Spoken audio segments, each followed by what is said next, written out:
Okay, so recently this little device caught my eye. It's a Wi-Fi extender, a Wi-Fi repeater, only costs $6.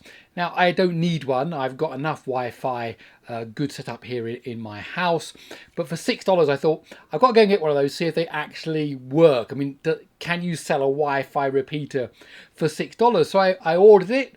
Of course, it came from China, so it took a few days to get here. But once it did, I've been testing it out. And this video is all about the $6 Wi-Fi extender. So if you want to find out more, please let me explain. Okay, so let's talk about a few things about this $6 Wi-Fi extender before we go into a testing. The first thing to notice is it's got a USB connector on it. So that way they've saved money by not having to give you all the power supply stuff, converting from mains down to 5 volts. They expect you to plug it into USB. And you can do that by plugging it into a USB charger for your phone and plugging that into the wall somewhere, or maybe you've got wall sockets that have already got USB connectors in them, or even an extension lead with those in it, and then you can plug it into there. And the other thing to note is this is Wi-Fi 4. So of course Wi-Fi 5, Wi-Fi 6 and so on, you're getting greater bandwidth. You're getting, 5 gigahertz depending on the standard and so on, not just 2.4. So this is 2.4 gigahertz Wi-Fi 4, and so that's going to limit its speed from the start. Now of course there are other extenders out there for Wi-Fi 5 or Wi-Fi 6 and so on. They cost more money, but this is what you get for $6.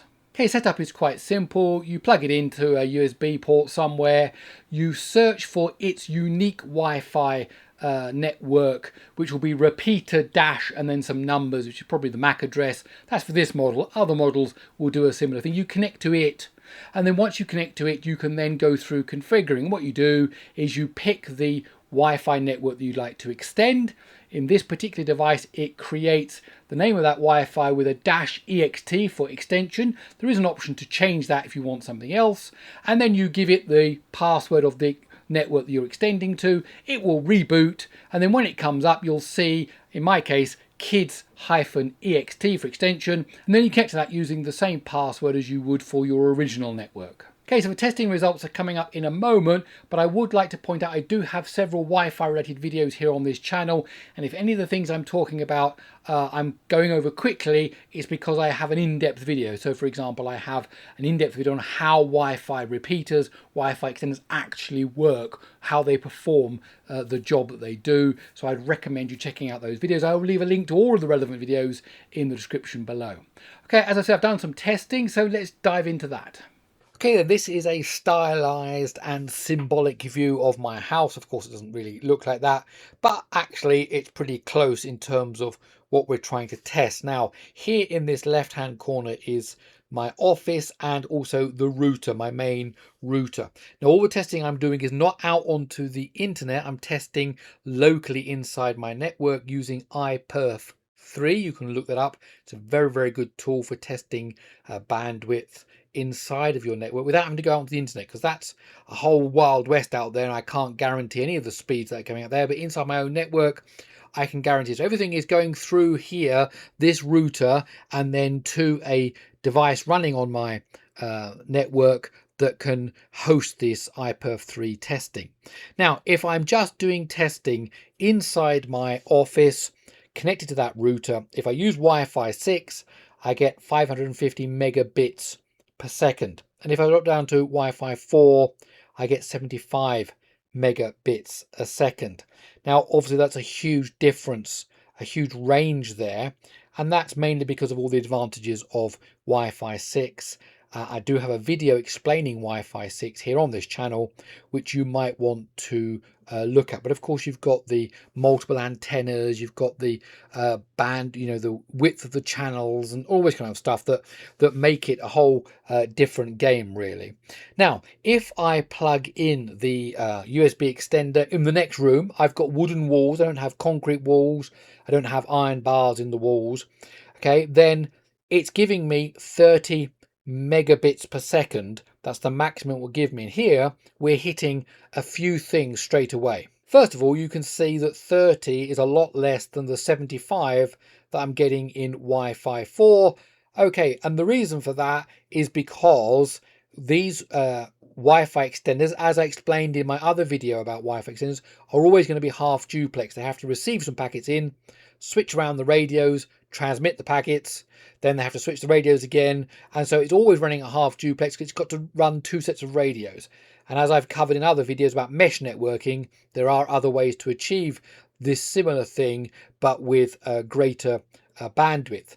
And you can also see that if I stick to Wi-Fi 6, I'm still getting 463 megabits a second. So by using this very, very cheap extender, which doesn't support Wi-Fi 6, it's really Wi-Fi 4, 2.4 gigahertz, then I'm limited on the maximum speed, because even in my office there, I'm only getting 75, and then it's half of that because it's running in this half duplex setup. So, you know, but you're not paying very much for it, but you're not getting very much. So that's the story.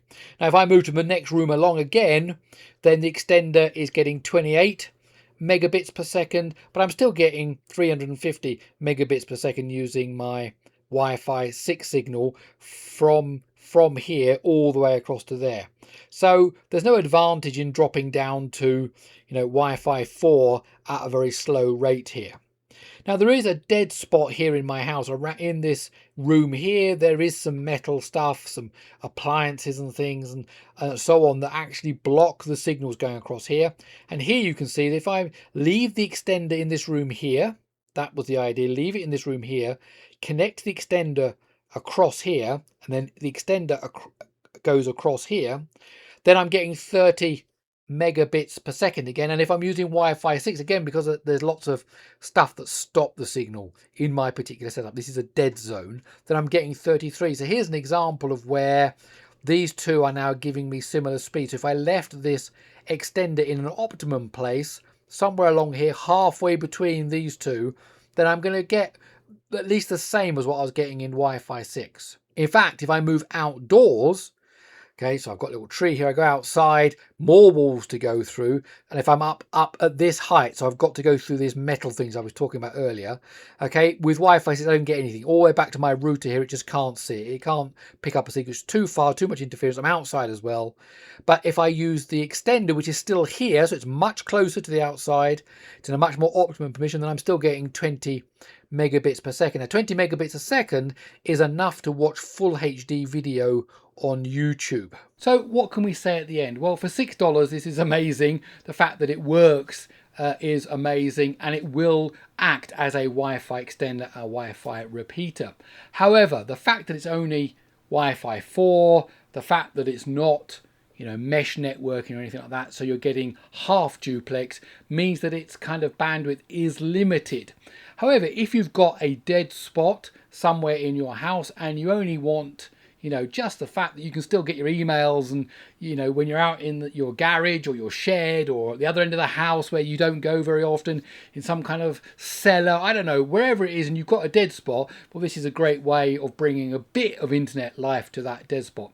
If you're trying to use it because you want good internet and another part of the house that you use all the time, and you want good internet there by using this is not the extender for you. You need to get a more expensive model that does either mesh networking or Wi-Fi 6 and so on.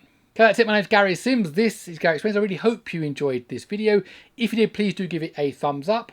I encourage you to subscribe to the channel, and also please consider joining the channel as a membership. Okay, that's it. I'll see you in the next one.